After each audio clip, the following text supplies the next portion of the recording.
And joining us for this special interview for What's on Joe Mind, we have Terry Desart, admin of YoJo.com. How are you doing, Terry? I'm doing great, Gary. How are you?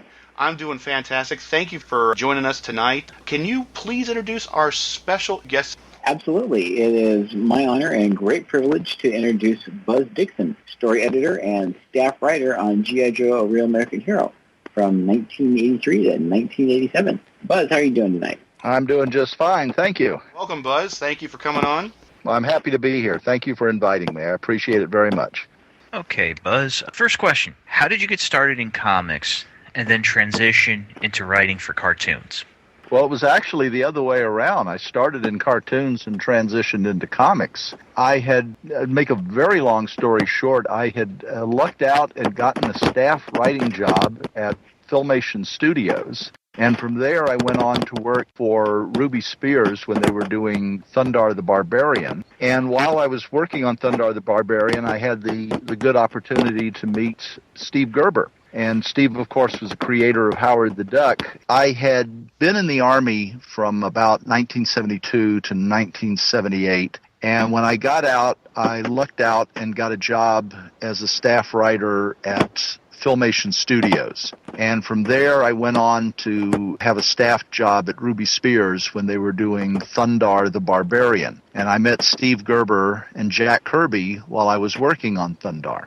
Steve, of course, was the creator of Howard the Duck, and he was suing Marvel at the time over Howard the Duck. And to fund his lawsuit, he created a comic book called Destroyer Duck, man-slaying mallard on a mission of vengeance.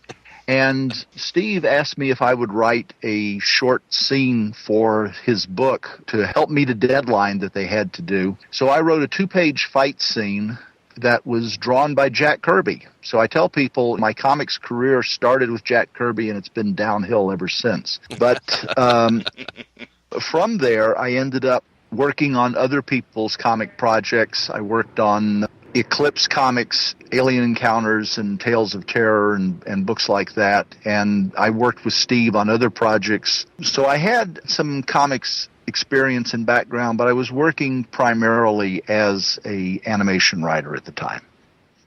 Next question has a lot to do with comics as well. We started, or rather, when you guys started producing the G.I. Joe series at Sunbow, there was already an established comic continuity. Why did the cartoon continuity differ so much from the one that was already established?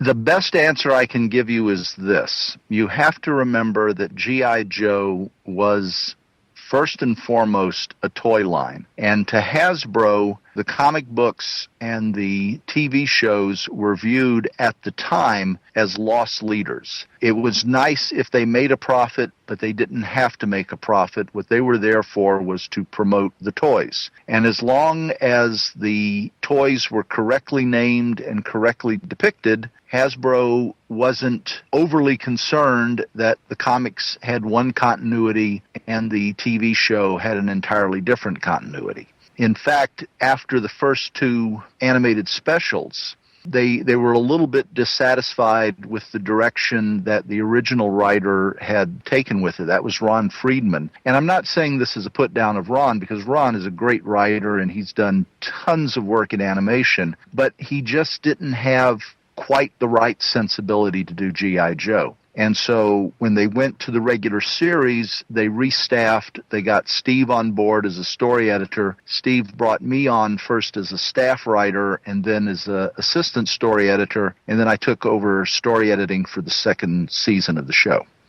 What was your first thought when you heard that Hasbro wanted to essentially take a military-themed special missions force and make it an animated series for kids?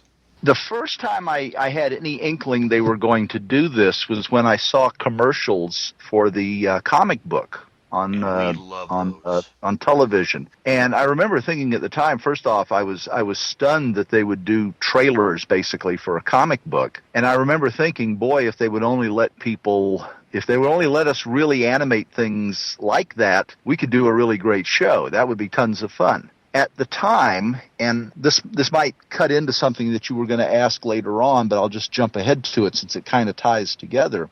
At the time, there was a ruling by the Federal Communications Commission that you couldn't have an animated show that was a commercial for a toy product. And as a result, and the ruling came about because of the Hot Wheels TV show. Because of that, nobody was allowed to have a show that was based on a toy. And this lasted for a long time. They also had very, very strict rules at the networks about violence and action and whatnot. And we had incredibly silly restrictions that were placed on us. I'll give you an example. One show we worked on, we had the heroine tied to a stake and in a room that was flooding with water, and the villain releases a snake into the water. And the network said, well, you have to put a post between where he releases the snake and where the heroine is, so the snake doesn't see her directly. He has to swim around the post and then see her, because it's too violent if he just releases the snake and the snake goes straight to her.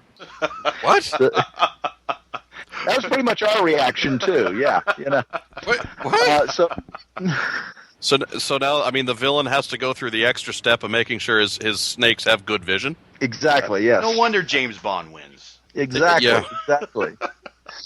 But in any case, we were not allowed to do shows that were based on toys. You could subsequently sell a toy based on a show, but you couldn't start with a toy and turn it into a show. Well, if you remember, the Smurfs came along, and they were introduced in the United States first as like key rings and little tchotchkes and things like that. And they were insanely popular, and they wanted to do a TV show, and they were told, no, you can't do a TV show because they're toys. Well, then they found out, they being Hanna-Barbera, found out, no, they were originally comic books in Belgium before they became toys. So they went to the FCC and said, hey, we're not basing it on the toys, we're basing it on the comic books. And the FCC said, oh, in that case, fine, go right ahead. Well, the moment the FCC said that, Filmation and Mattel teamed up, and Mattel, through DC, did a He-Man comic book that had nothing to do with Filmation's TV series, but they established that there was a comic book before the toys came out.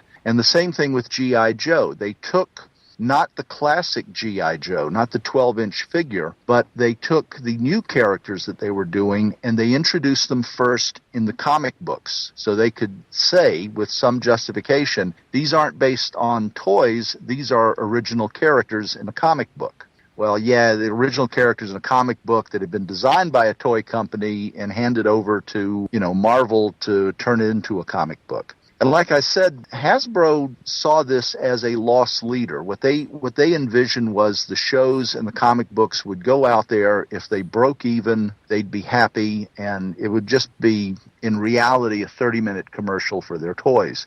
These things have a tendency to start changing and growing and evolving in ways that people didn't expect. Among the other shows that we did at that time was Gem, and Gem was intended to be a rival to Barbie, and it flopped miserably. It was an incredibly ugly doll. But the show was so popular, even after the toy line was canceled, they kept the show going for a second season. So Hasbro was kind of surprised by the huge response that they got both in the comics and in TV from the various projects that they had.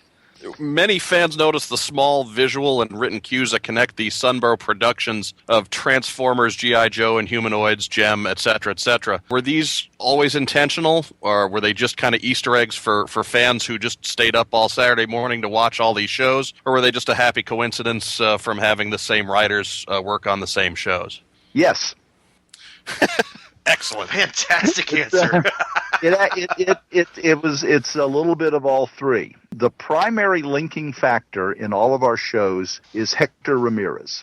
And Hector Ramirez was a character in an episode I wrote called 20 Questions. And he was meant to be a parody of Geraldo Rivera. Sure. And whenever you're doing a show for television, you have to send the characters' names to your legal department to check out. The legal department wants to make sure if you have a drunken doctor named Dr. John Smith, that there aren't any Dr. John Smiths out there who've been accused of drunkenness who can then turn around and sue you claiming their privacy has been violated. So they checked Hector Ramirez as, are there any newscasters with the name Hector Ramirez? No, there aren't.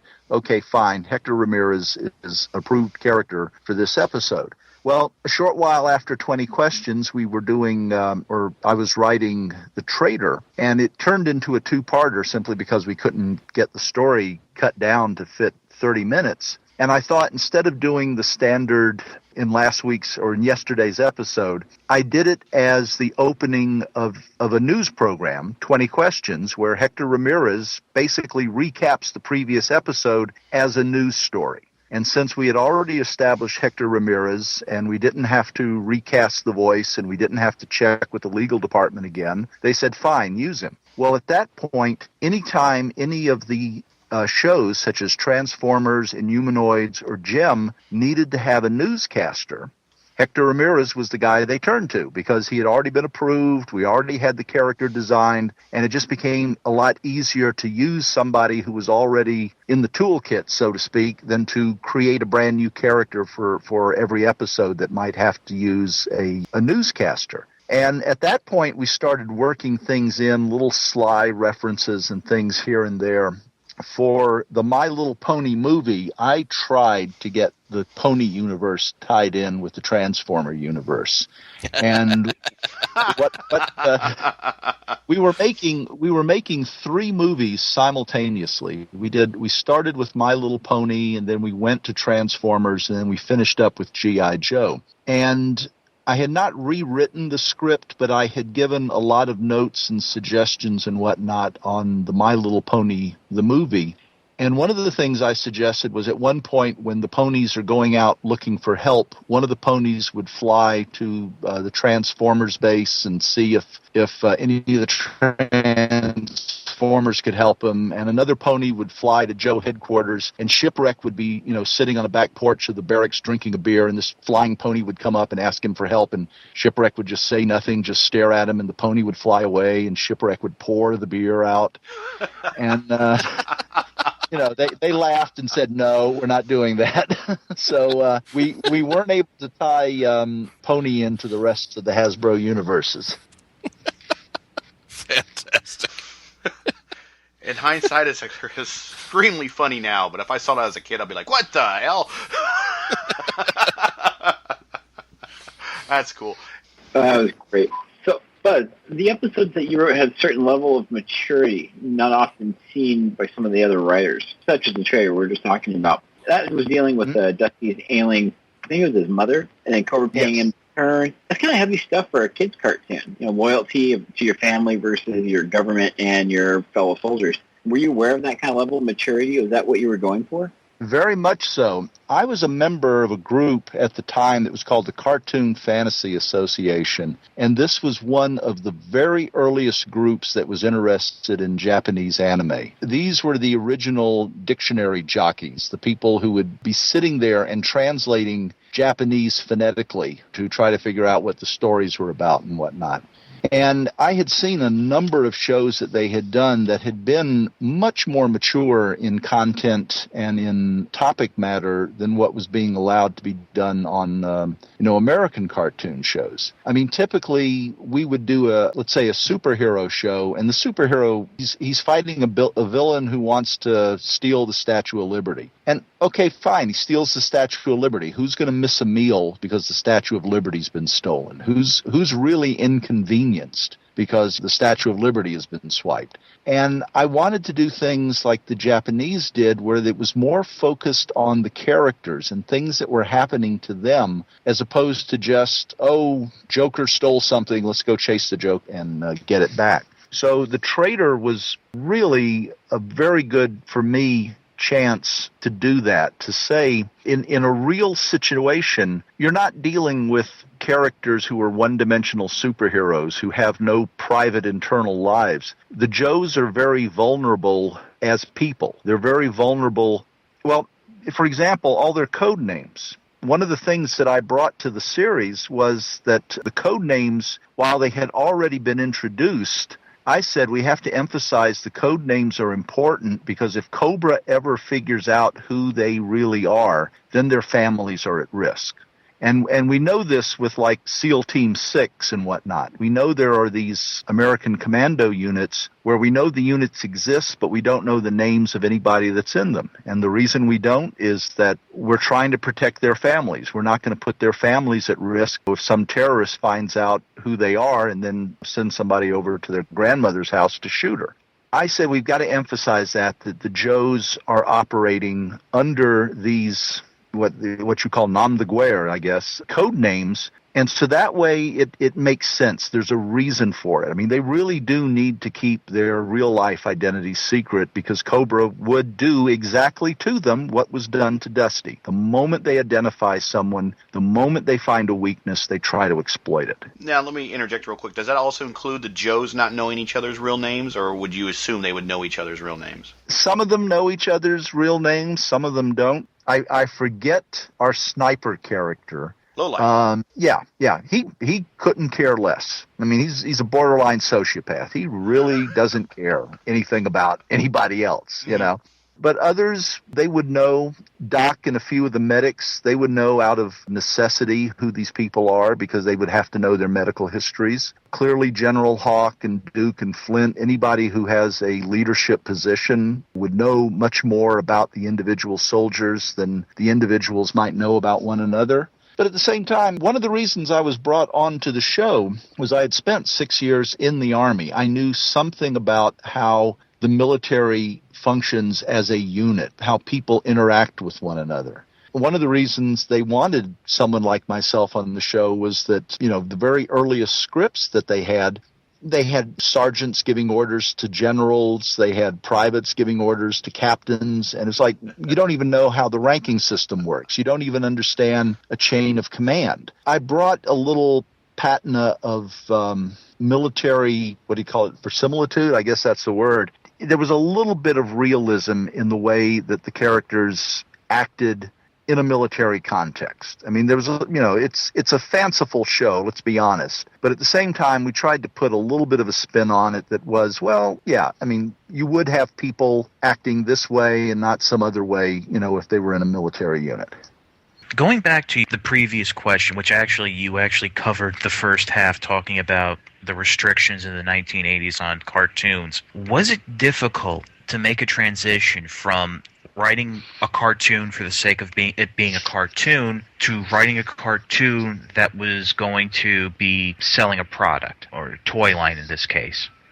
It was an interesting challenge. It wasn't insurmountable. When both this series and Transformers started out, we, being the writers, would be given a list of characters and vehicles and told, work these into an episode. And typically they would give us characters that wouldn't fit together. They'd give us, you know, an Arctic character and a desert character. And so how does that tie in with one another?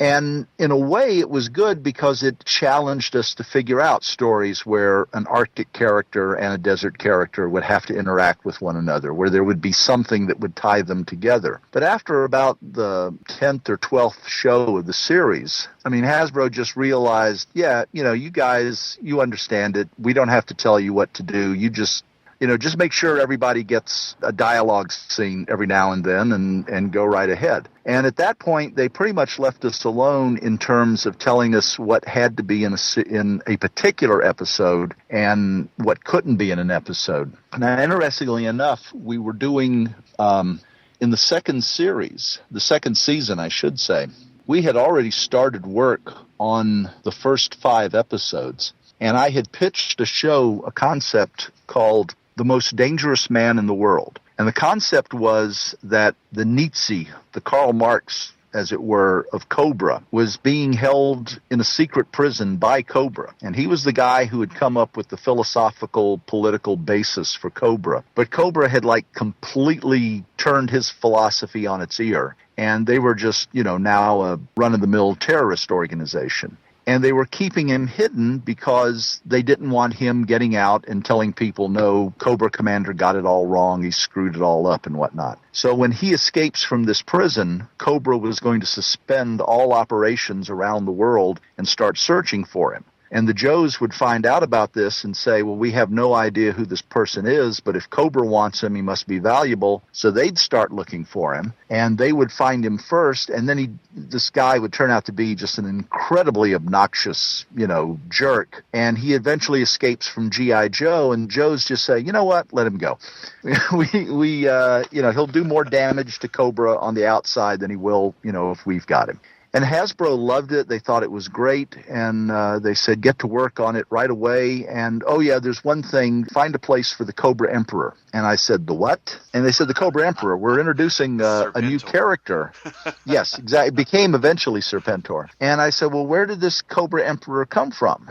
How does he fit in with Cobra Commander? Oh, well, he's above Cobra Commander. I said, well, where did he come from? He said, well, he's always been there. And I said, no, he hasn't. I said, if you had told us in the first season, hint that there was somebody above Cobra Commander, we'd have been happy to do that. We'd have dropped hints that there was, another organization or something. But you never gave us that. You just said Cobra Commander was it. So how are we going to explain where this character came from? And they said, well, come up with some ideas. So I came up with 2 ideas. One was what eventually became Cobra-La, and I want to go on record as apologizing for that name. I thought, well, come on, Shangri-La, Cobra-La, nobody is going to approve that. They're going to understand it's a placeholder name. No, they loved it. They went with it. So I had the idea that Cobra originated in Cobra-La, but then I also had the idea that Dr. Mindbender created the Cobra Emperor because Cobra Commander was such a screw-up, so they just decided to make the greatest warrior of all time. And Hasbro liked both ideas, so they said meld them together, and so the opening miniseries for Season 2 was Arise, Serpentor, Arise, and then the movie, of course, went into the whole business about Cobra-La. So that pretty much torpedoed the most dangerous man in the world, which is my one big regret. I really wish we could have done that story because I think it would have been a lot of fun. That actually sounds a lot cooler, to be honest with you. I agree with you. It was a lot cooler, but if you don't own the property, you don't get to say what's done with it. True. So I guess this is the eternal question to you then. Cobra Commander, snake, or human? I would have gone human. Thank you very much, sir. Thank you. I would have kept this as real as possible, and Cobra-La ended up being what it was because they being Hasbro, couldn't make a decision between 2 ideas. You have hundreds listening to this interview right now going, thank you, Buzz. Well, I mean, there were things about it that when they went with Cobra-La, and I was writing the screenplay, I remembered this scene in the movie Lawrence of Arabia where these Bedouin women are acting like living air raid sirens. And they have this incredibly loud, piercing, trilling sound they can make. Yeah. And I thought, well, that'll be great. That'll be the battle cry. They'll go Cobra-La, and then they hit this incredibly high-pitched trill. And I said, that'll be just incredibly spooky and eerie, and it'll be really good. The problem was they cast Dick Gautier as Serpentor. And Dick Gautier is a great actor. I mean, he's marvelous, but the problem is he's got a voice that's like 4 octaves too low to do that kind of a thing. He's quite the baritone. And so he's, exactly, yeah, Cobra, la, la, la, la, la, la, la, and it's like, oh, no. What are you going to do? Oh, not much you can. It's you've weathered the storm pretty well, Buzz. It's all right. I'd say the fact that we've got 1,000 grown men downloading this thing every week says you did okay. I appreciate that. I really do. I mean, let me just say one thing. When I was growing up, I was involved in science fiction fandom, and I remember reading stories about the old EC Comics bullpen and about, Wally Wood and, all these guys that were working there and Bill Gaines and all these people, and I just thought to myself that sounded like such a cool environment to be in. Creative, everybody feeding off of one another's ideas, everybody trying to top one another, not because there was any egos involved, but just, wow, they did something great, I think I can do something even better. And it was just like a constant, not really a challenge, just a constant need to try to say, well, let's see how much more we can do. Let's see how much better this can be. And I thought to myself as a kid, I hope someday I can be involved in something like that. And, well, my wish came true. I got to work at Sunbow Studios. It was the greatest creative time of my life. I had tons of fun. I worked with some wonderful people. And we had all kinds of people drifting in the doors. I mean, we had this one guy come in who was telling us about this comic book he was going to do for DC, where he was going to take Batman and he was going to completely rethink Batman and change him around. And he was going to call him the Dark Knight. That was Frank Miller. Frank Miller would come and have lunch with us and just shoot ideas about Batman at us. It was just tons of fun. It was a great environment. It was a wonderful place to be. And this is very gratifying to know people still fondly remember what we did back then after all these years. And I'm truly appreciative of it. Thank you for giving us the time and giving us the insight. And, maybe our group of folks can hopefully provide something to that for the kids that we try to foist these toys on today. Talk about your time at Sunbow with G.I. Joe. Kind of building on that, there was some material that got released about what would have been the Season 3 version of the Sunbow series. It would, of course, never came to be. Jim Shooter has alluded on his blog about the friction between Sunbow and Marvel as far as production of G.I. Joe went. Was there any kind of clarification you can give us as far as what caused the divide? What made Marvel move the property over to DiC to produce what was universally regarded as a far inferior product? First off, Marvel didn't have any input into it. It was entirely Hasbro's decision. And it was made for the simplest of all reasons, money. DiC, the initial stand for Do It Cheaper, had a very bad reputation of undercutting people, underbidding people, and just putting out, they could do shows at a fraction of the cost of anybody else and at a fraction of the quality as well. The only good DiC show that I can name was the first one, Inspector Gadget, and they got rid of the original founder of DiC and basically pushed him out, and after that point, everything they did was, well, I won't badmouth them, but Inspector Gadget was their high water mark. Let's just put it that way. That's all right. We'll badmouth it for you. It's okay. Go right ahead, please. I won't stop you. Schlocky. They underbid us on Cops, which was originally supposed to have come through Sunbow, and we were going to do that. We were not happy with that, but at the same time, we thought, well, they're getting it simply because we're maxed out. I mean, at the time that happened, I think we had three daily series in production. We had 2, maybe 3 weekly series that were shown on Saturdays and Sundays in production, and we were just starting to gear up for the movies. So we had a lot on our plate, and we kind of said, okay, yeah, I mean, we're not going to get too upset that Cops went somewhere else because we've got a lot to do here. But it just turned out to be the harbinger of things to come. They could do the shows much cheaper than we ever could. They cranked out the stuff. I never watched any of their episodes. I know people who worked on those shows, and I bear no grudges. I have no animosity. A lot of those people are and still are dear friends of mine. But, they were absolutely the wrong people. They had the wrong sensibilities.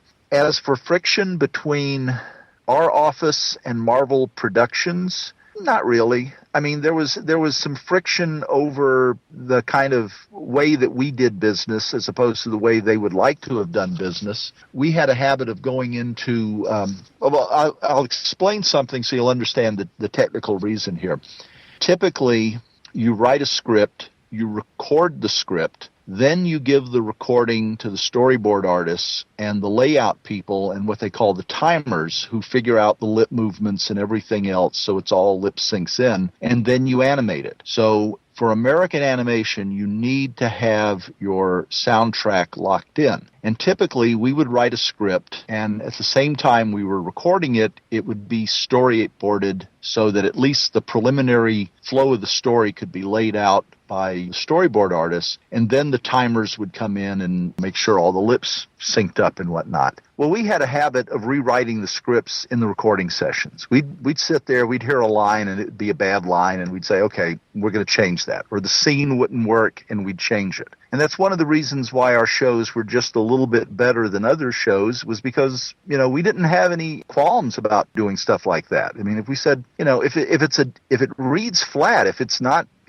there, let's fix it. Let's do something that makes it sound better, instead of just saying, well, that's the way it's written, that's the way we have to do it. Marvel got upset when this happened too often, and too often being every episode, pretty much. We'd go in and we had some scripts where I'd say up to like 25-30% of the dialogue would change. I mean, the entire thrust of the scene would change, after we finished monkeying with it. And they would have already committed to storyboarding it a certain way, and then problems would ensue. Since we were talking about how Sunbow had to tune and then it moved to Deke, had Sunbow not lost the cartoon, what would you have done for season 3? Was anything planned out already? I know you talked about earlier the world's most dangerous man. I mean, did you have some other things planned for going forward into season 3? Mike Hill, one of our staff writers, Mike had a great idea called the Coil. And basically, if I'm remembering correctly, the Coil was what remained of Cobra after the events in the movie. And essentially, they jettisoned everything militaristic about Cobra, and they're just a pure criminal organization along the lines of Spectre. But their simultaneous weakness and strength is that not having the financial resources of Cobra, they have to operate on a much sneakier and underhanded method. And Mike came up with a really good idea for this, and he passed it up the chain of command through Sunbow to Hasbro. And we all hoped that they would go for it because we thought it was a logical continuation of it. But to go back to something I had said earlier, G.I. Joe is a toy, and it's owned by a toy company. And the toy company wants to sell toys. And it doesn't matter how logical an idea is, if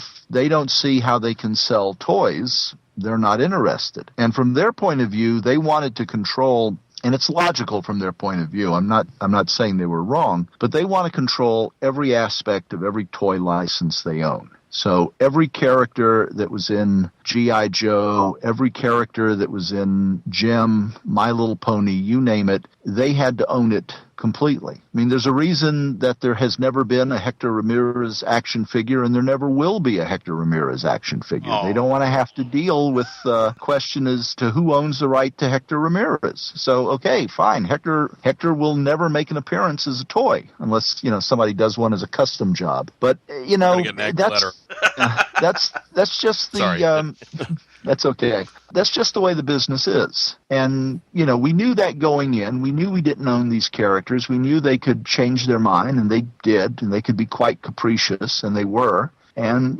we tried the best with what we had. And the fact that we did as well as we did for as long as we did is a testimony to, it's a testimony to how successful we were. Because if we had been no more successful than Deke had been, G.I. Joe would have lasted one season, and that would have been the end of it. Nobody would have remembered the show because it would have just been, okay, and I'm picking Rambo, the animated series, only because it's the closest equivalent. It would have been like Rambo. Nobody remembers Rambo. Rambo was just cranked out to suck money out of the pockets of kids who already had every Joe toy there was. It's like GoBots, okay? And I know there are GoBot fans out there, but, come on, GoBots existed simply because they knew Transformers was coming out. Leader one. Awesome. Very true. Yeah. I don't put down, I begrudge no one their pleasure. I know there are people who like Autobots, or GoBots rather, but it is what it is, and it's an imitation of Transformers. Sidekill was awesome. Yeah. Buzz, we're in the part of the show where you can ignore Gary. Don't worry about that. No, actually, I do have a follow-up. What were you going to do with Cobra Commander in Season 3? How are you going to bring him back? Oh, wow, good question. He was going to be in a freak show. I remember that was how he was going to be reintroduced, and eventually he was going to work his way back into the series somehow. But I'm not 100% sure on what Michael had envisioned for him. I just knew that there was going to be a throwaway gag in an early episode where he's basically in a circus tent somewhere, and then as time goes on, he eventually works his way back into a position of power. Okay, interesting. So, Buzz, have you watched any of the more recent G.I. Joe Transformers animated series, like Renegades or Transformers Prime, or even going back to, like, well, I guess that's kind of it for Joe. Have you seen any of those recently? And if so, they've been handled since you guys were in charge. The only one that I watched was the G.I. Joe series. What was it? Sigma 7, Sigma something 6. like that. Sigma 6, yeah. Okay. That's the only one that I watched because I was involved in that. I was the one who suggested that it be more like Tom Clancy and less like the original Joe versus Cobra type stories. Ah, nice. There was a difference of opinion between myself and the person that Hasbro had dubbed as the supervising producer on the show. And eventually she won and I left. And you can read what you want to the fact there was only one season of that show. Okay. Yeah, the answer, I'm sorry, I didn't give it a direct answer. I have not watched other episodes or movies that have been made since I left the series. And it's simply because it was such a great experience, and I like keeping it pristine, so to speak. And as I said, I begrudge no one their pleasure. Anybody who's working on any of these series now or on the movies now, hey, more power to them. Knock yourselves out. I hope you guys have as much fun as we did. I love the memory, and I'm going to leave the memory there rather than say, oh, why did they do that? Why didn't they do this thing? Why didn't they do that thing? Sometimes you just have to put something down and walk away from it. That's very, very fair. If given the opportunity, would you like to pick up the G.I. Joe mantle once again?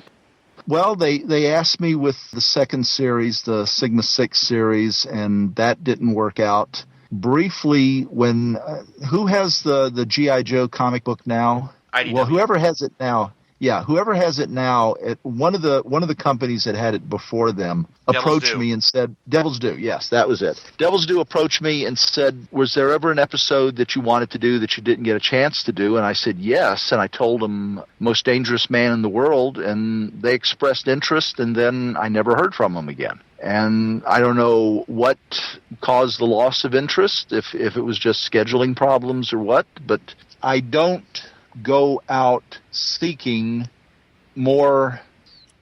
Let me put it this way. I'm a forward-looking person. I really enjoyed the Joe and the Transformers and whatnot. I'm delighted to talk about them and whatnot. But for my own creative stuff, I'm going forward and I'm going in new directions and different directions. For example, I have a company called Snokey, and we have a website, SnokeyStories.com. It's all one word, SNOKIESTORIES.com. And we're doing young adult novels. We're going to have 2 books coming out this year. The first one is called Savage Angels, and it's essentially a World War II era Lord of the Flies with Catholic schoolgirls. And then the next one, nice. It's if you like G.I. Joe, I think you'll like this, because I don't pull punches. I say, what would it be like to actually have been shot down and shipwrecked on an island in the middle of World War II? And we've got these 6 girls and a novitiate nun who are trying to survive on this tiny little island while the greatest war in history is being waged all around them. And it's just the details. How do you live? How do you survive? When I was a young boy, my grandmother and aunt gave me this beautiful edition of Swiss Family Robinson. And I literally read that book to shreds. I mean, it just came apart finally. And it's a fun story, but they cheat because they get shipwrecked with essentially a Walmart container ship, okay?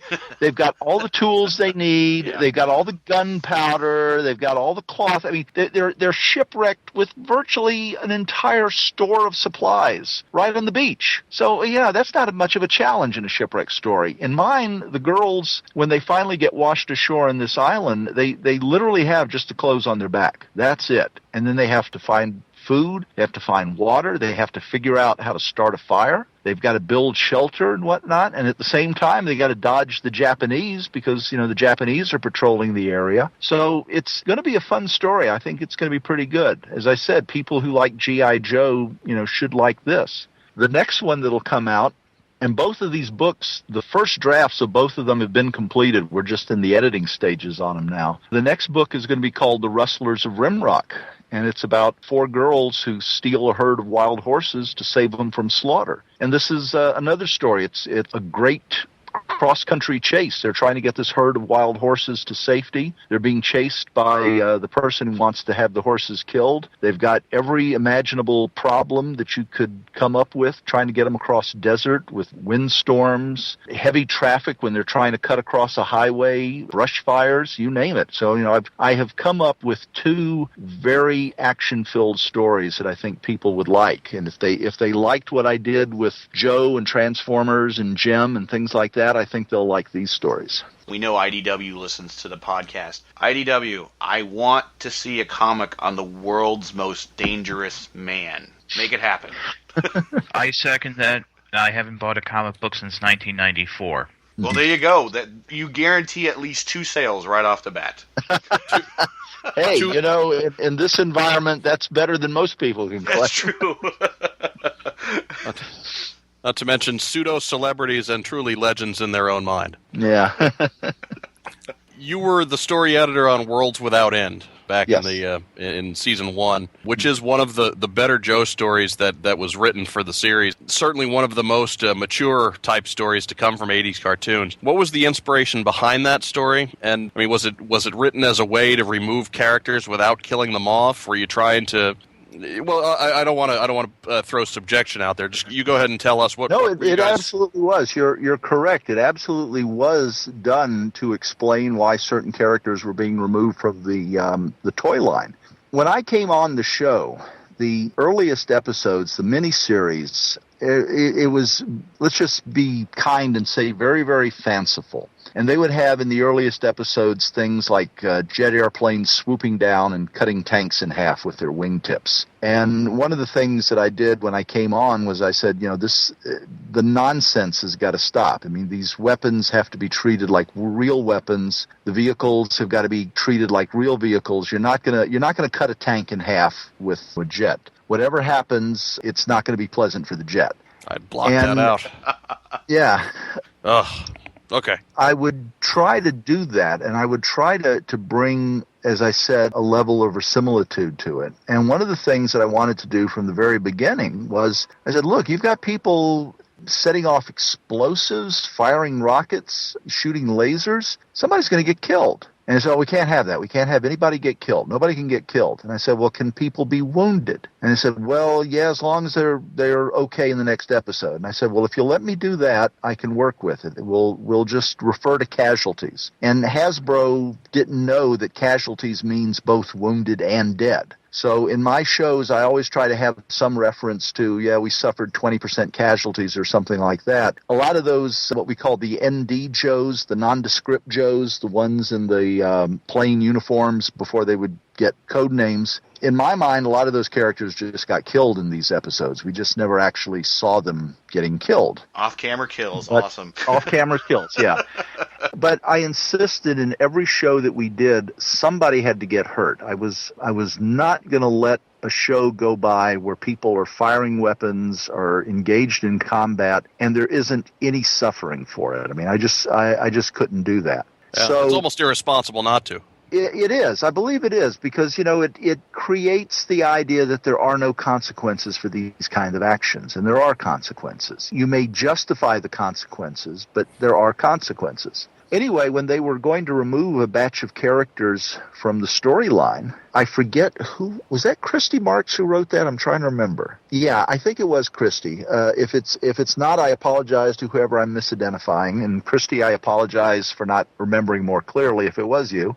Christie came up with the idea of, well, why don't we take these characters who are going to be removed and instead of killing them off, moving them basically to an alternate universe. And what we were able to do was to work in the implication that in that alternate universe, almost all the Joes had been killed. It's just that they weren't our Joes from our universe, and we didn't actually see them die, so Hasbro didn't have any philosophical problems with that. And as a result, we were able to do that episode. Yeah, I remember it very fondly.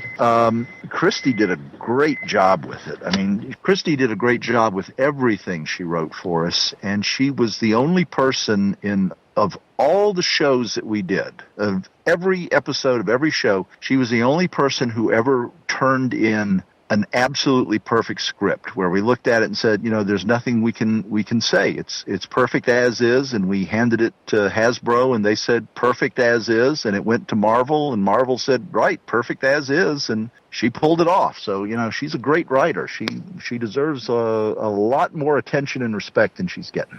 My question, favorite character that you like to write about or when you did the episodes, and second, where the hell did Big Lob come from? Absolutely Shipwreck. I mean, I just fell in love with Shipwreck the first time, I saw the character. Steve Gerber figured out what I was doing. He said, you're writing him like Popeye, but you're playing him like Jack Nicholson. And that's what makes him work.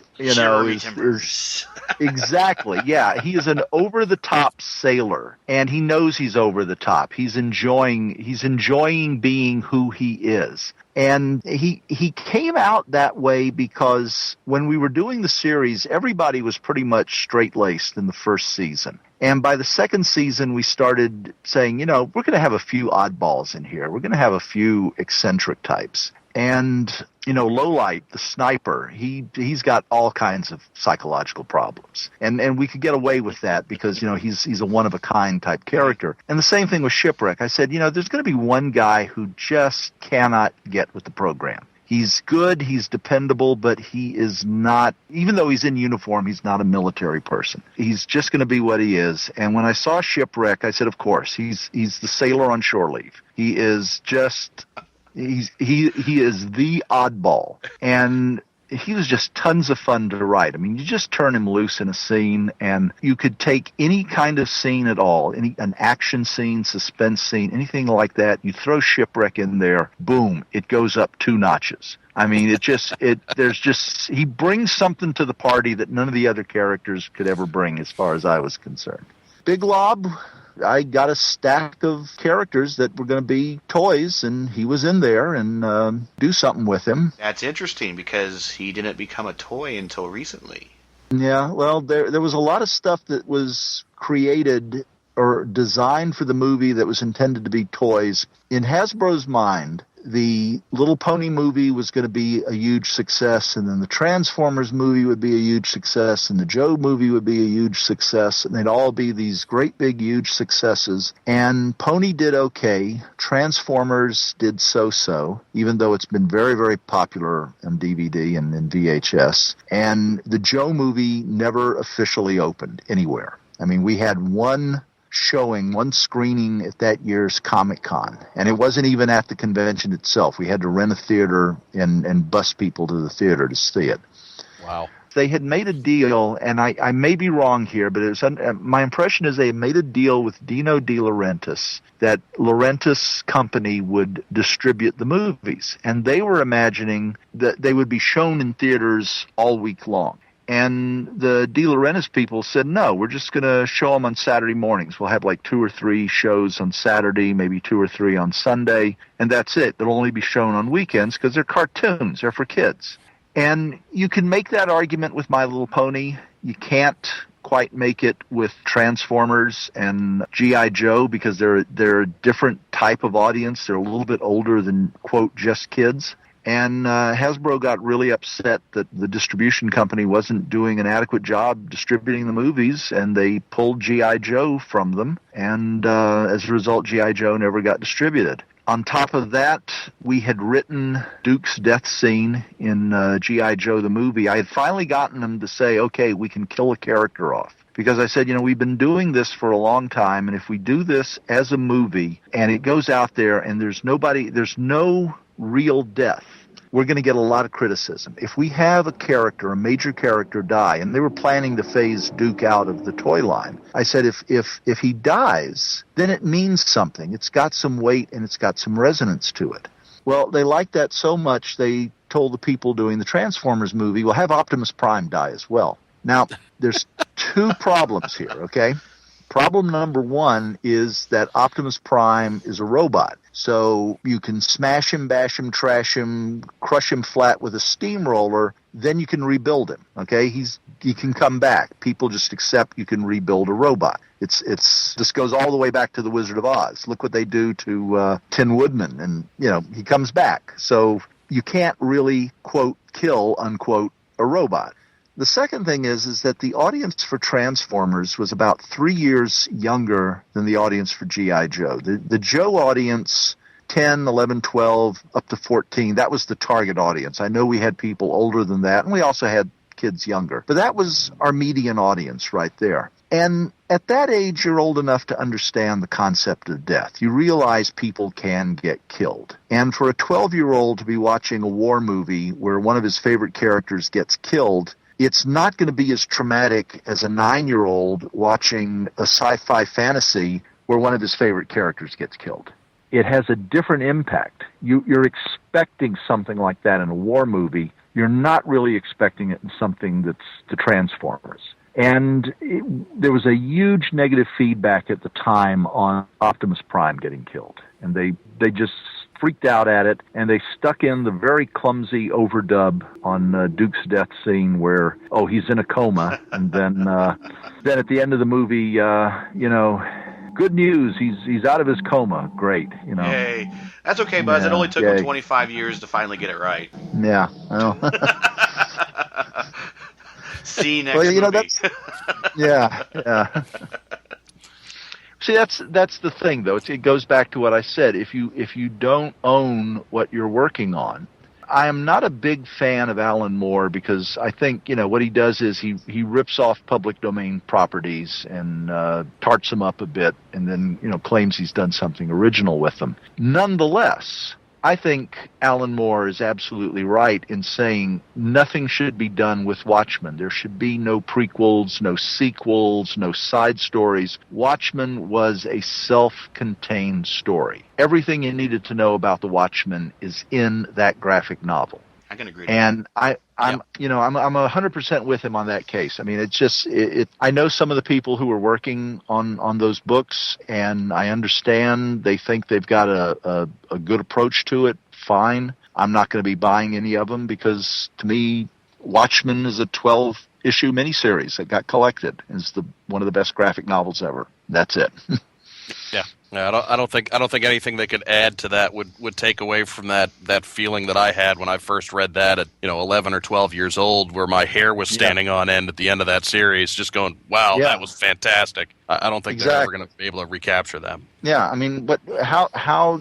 And this is a problem with a lot of movies that turn into series, and for that matter, for TV series as well. You've either got purely episodic series. And we'll take the James Bond movies as that, because the earliest James Bond movies, each Bond movie was self-contained. And even if it involved Spectre, you didn't have to see the previous movie to understand what Spectre was. All you needed to know was, they're a bunch of bad guys, and this time they've stolen an atomic bomb. Next time they're going to build a rocket. You didn't have to have seen previous episodes to understand who Bond was, what his relationship was with Spectre, with M, or anything like that. Each movie was self-contained. TV series used to be like that. You could turn on a series in the middle of the 5th season and get all the information you needed to know about those characters to understand the story.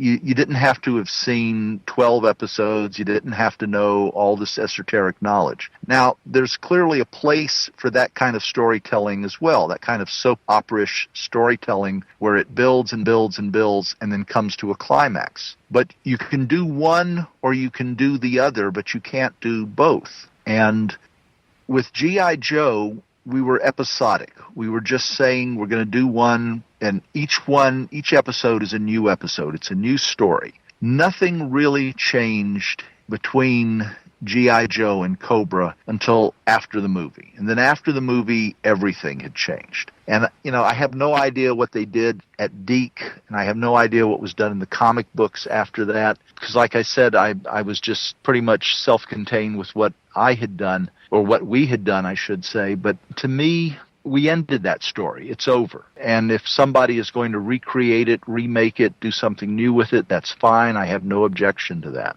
But I can't see us continuing the 1980 G.I. Joe, so to speak. Anything that gets continued has to be the G.I. Joe of this generation, so to speak. To me, that's a big challenge, and it's why at a certain point, as much as I like people reinterpreting and reanalyzing things, at a certain point you say this was of that time and of that era, and we can enjoy it and we can love it, but it's of that time, it's of that era. And it's not a put down of anybody. I hope I don't sound like that, but you just, they are what they are, and just let them be what they are. Don't try to constantly reinvent them. Kind of my last question is to tie back into what you're talking about just a moment ago, the G.I. Joe movie. We mentioned Big Lop and a couple other things in the light of what you've just said. One character that came about through the movie was Pythona, and not a whole lot's ever been done with that character since that. How did that character come about? Were you responsible for that? And where did you see that character going?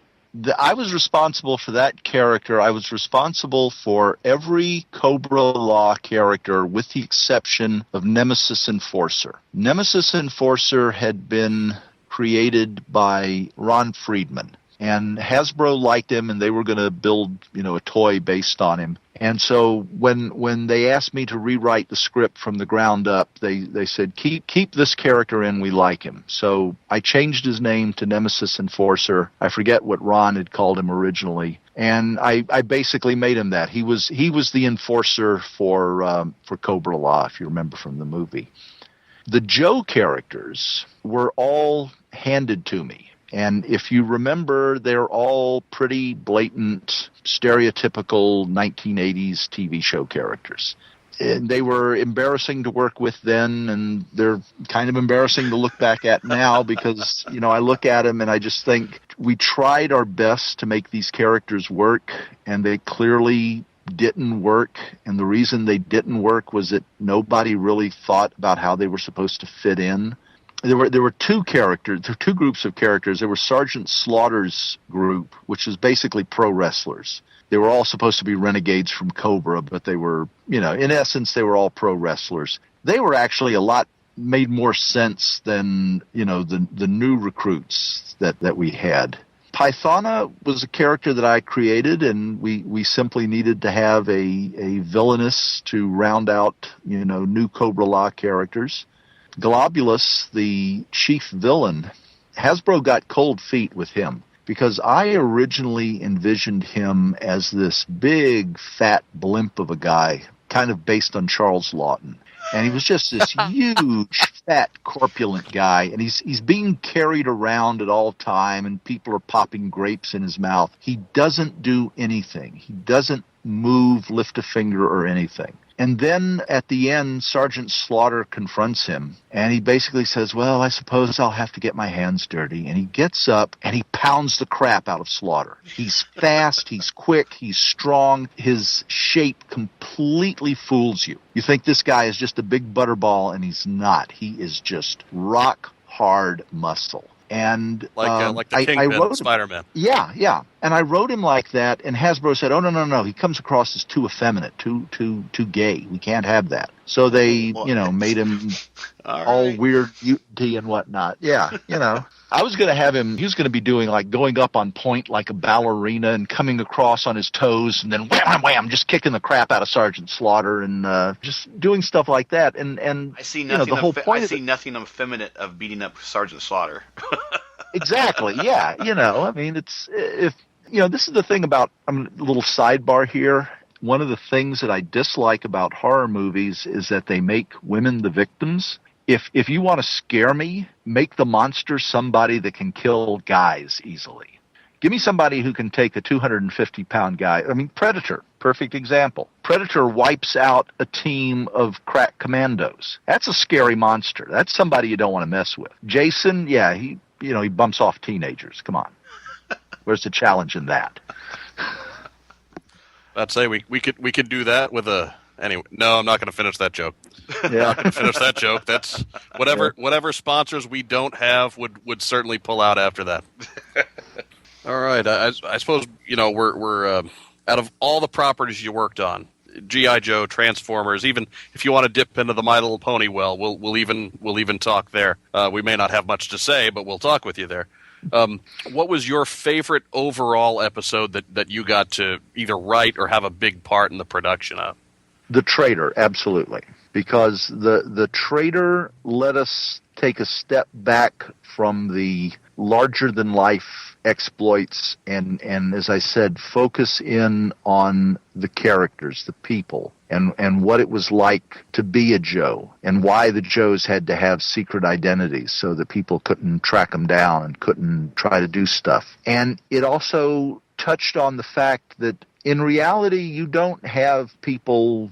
Evil people don't always put on costumes and get big guns and come charging in, shooting things up. A lot of times, evil people will come in and they will dangle something nice in front of you and say, we can make this problem go away, but all we ask in return is just a little itty-bitty favor. And that was something that we hadn't done at that point in the G.I. Joe series. And it was something I liked doing to show that the weapons that are used don't always have to be big and flashy. Sometimes the weapons are own heart. Because Dusty wasn't doing what he did to have a nice boat or to, have more money or prestige or anything like that. He was doing it because his mother was sick and he was desperate, and he would do anything within reason, as we ultimately find out. He would do anything within reason to make her better. And what Cobra's mistake was that they assumed he would sell out G.I. Joe. And of course he didn't, but you don't know that until the last act of part 2. Yeah, I mean, I remember being a kid and seeing that one, and, we're in the middle of the second part, and I was actually kind of hooked by it. And I was like, you know what, maybe they're really going somewhere with this. Maybe this is going to stick this way, because they spent so much time establishing Dusty within Cobra's ranks. Mm-hmm. It's one thing.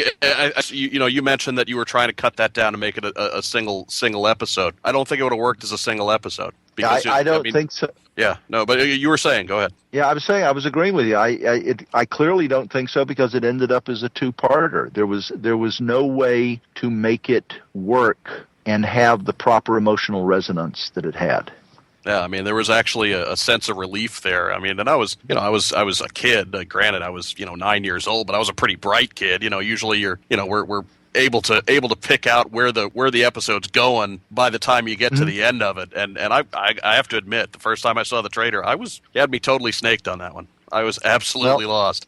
Well, that's what we tried to do. I mean, seriously, we wanted to present all the episodes we did, we wanted them to be presented in such a way that at some point you'd wonder, well, wait a second, this doesn't seem like it's going to play out the way I thought it was going to play out. And, maybe we couldn't do that for an entire episode. Maybe we could only do it for one scene or something like that. But we always tried to have something like that so that it would leave you guessing, make you wonder. If you knew in advance exactly what everybody was going to do, then there's no suspense. And that, oddly enough, that works for comedy, because if you know somebody's going to do something the same way, like Laurel and Hardy, you know absolutely what the Three Stooges are going to do. So your laughter comes from them fulfilling what you know they're going to do.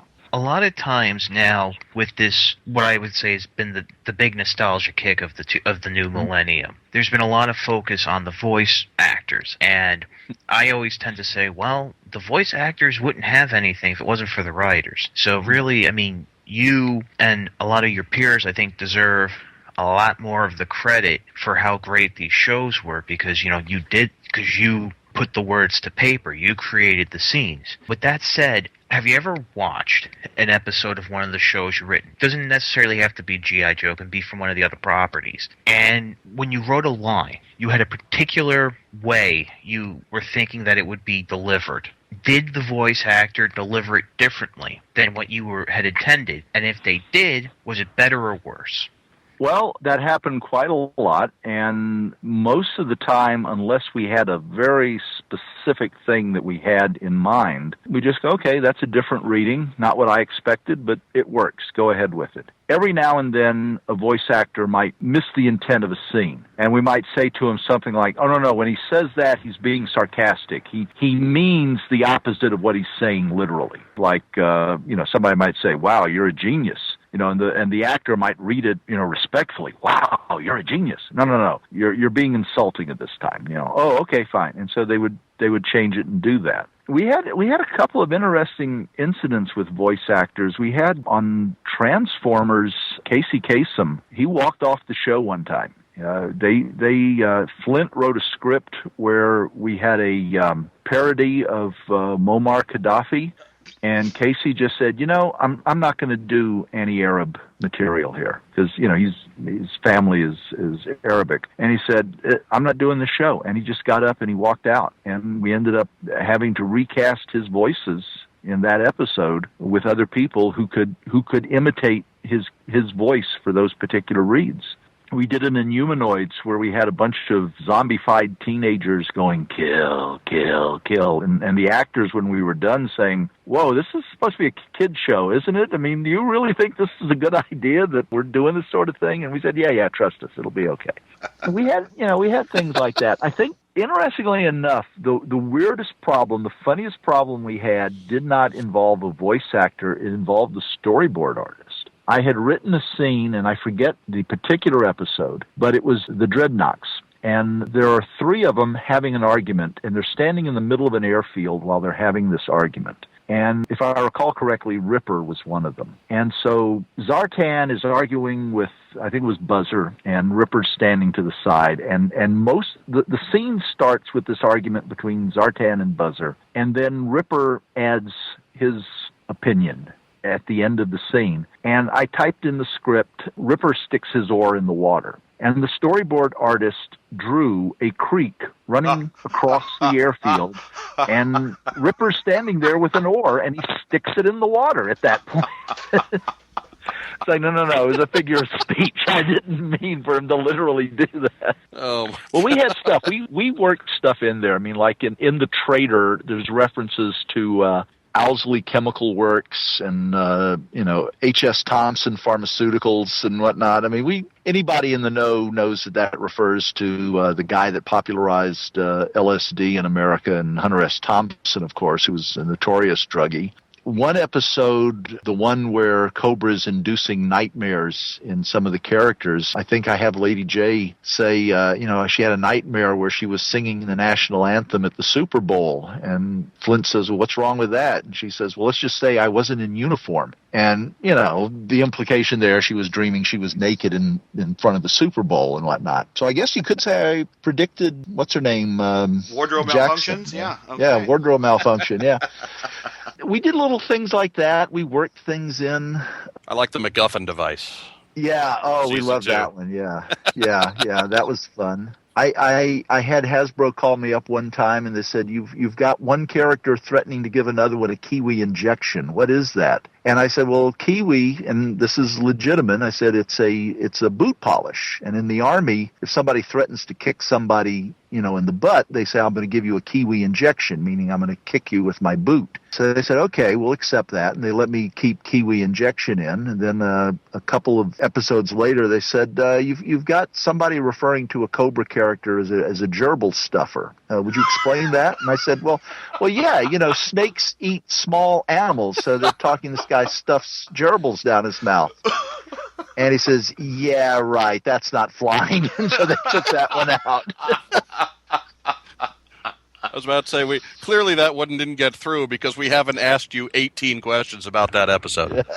Clearly that one didn't make it. But now we can call Justin that on the next episode, and he'd be like, huh? Yeah. Oh, I don't think he'll be like, huh? Call it a hunch there, Gary. Okay, all right. Call it a hunch. What we would like too, Buzz, is since Justin is not here, and he's a big Patriots fan, we would appreciate it if you announced the final score of Super Bowl 46. Giants 21, Patriots 17. We do appreciate that, Buzz. You have no idea. You have no idea how happy you have just made me. All right, Terry's last question. Where did the Yo-Jo battle cry come from? As best I can recall, Ron Friedman came up with that for the original miniseries. I don't know if he originated it or if it was something that they had already come up with in their advertising and he simply incorporated it, but it sounded like a logical thing to yell in the middle of all that. And we used it quite frequently, and sometimes we'd have a little bit of fun off of it. I think in the trailer, one of the characters says Yo-Jo or words to that effect, and we did stuff like that on occasion. So that was the origin of Yo-Jo. Interesting. I thought actually it came from possibly from the 12-inch Joe line, where I think they said "Go with Joe" or something like that. But, it's entirely possible. I think it's very possible that it had been a phrase that the advertising people had come up with, and they had passed it along to Ron Friedman and said, incorporate this somewhere in the story. And he incorporated it in a very logical way, which was a battle cry. Well, thank you very much for joining us and taking time to sit in your vehicle and answer all of our many questions that we have. I do want to remind everyone that you do need to, when you get a chance, pick up a copy of when it's available. There's 2 novels that will be released this year. Do you know when this year Savage Angels and the Wrestlers of Rimrock will be out? We are anticipating Savage Angels sometime in the spring, and Wrestlers of Rimrock hopefully no later than the middle of summer. I mean, the beauty of things being online is, and as digital downloads, is you can take your time and wait until they're right before releasing them. And, of course, we can find more information on those at your blog, BuzzDixon.com. And was it SnokyStories.com? .com. Okay. SNOKIESTORIES. We will make sure to put those in the show notes for this interview. Definitely, if you're a fan of the property, you definitely want to make these stops on your regular browsing. Again, that's BuzzDixon.com and SnokyStories.com. And again, the 2 titles coming out later this year, Savage Angels and the Wrestlers of Rimrock. I can't tell you how excited we were to have you. Some of these stories were awesome. Probably solved a lot of bar bets that we have when we go to JoeCon. So that's good there. So I can't thank you enough, and we really enjoyed ourselves. Thank you very much. Well, Chuck, Mike, Terry, and Gary, I really appreciated being asked on the show, and I had a great time. Thank you so much. It was an absolute pleasure, sir. We are so grateful. Thank you. It was really great that you would do this. I mean, to be able to put a voice with the name now that for so many years wrote what was essentially the viewing of my childhood, which was only about 10 years ago. I don't want to make you feel old. Well, I'm still in mine, so. Attaboy. Yeah. But we will send it back to the rest of the podcast with the rest of the cast. So thanks a lot. Thank you. Thank